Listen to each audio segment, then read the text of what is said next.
নেত্রকোনায় তালিমুল কুরআন model মাদ্রাসা ও এতিমখানায় ইফতার ও দোয়া মাহফিল অনুষ্ঠিত। বিস্তারিত ডেস্ক রিপোর্টে নেত্রকোনা জেলার দক্ষিণ কাটলি এলাকায় তালিমুল কুরআন মডেল মাদ্রাসা ও এতিমখানায় এক বিশেষ ইফতার ও দোয়া মাহফিল অনুষ্ঠিত হয়েছে। এটি আয়োজন করেন নেত্রকোনা জেলা প্রতিনিধি ক্রাইম রিপোর্টার মিজানুর রহমান ইমনের পিতা মাতার রুহের মাগফিরাত কামনায়। অনুষ্ঠানে এলাকার বিশিষ্টজনরা উপস্থিত ছিলেন।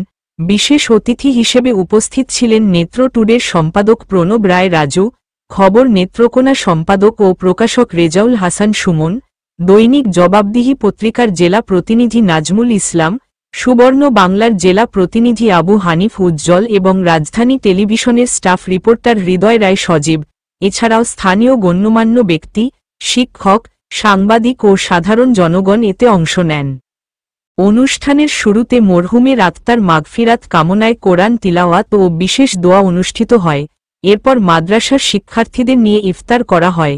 মিজানুর রহমান ইমন তার বক্তব্যে বলেন, আমার পিতা মাতা, বড় ভাই সহ সকল কবরবাসীর স্মৃতির প্রতি শ্রদ্ধা জানিয়ে এবং আল্লাহ যেন তাদেরকে বেহেশত নসিব করেন, ভবিষ্যতেও এমন কার্যক্রম চালিয়ে যাওয়ার ইচ্ছে আছে।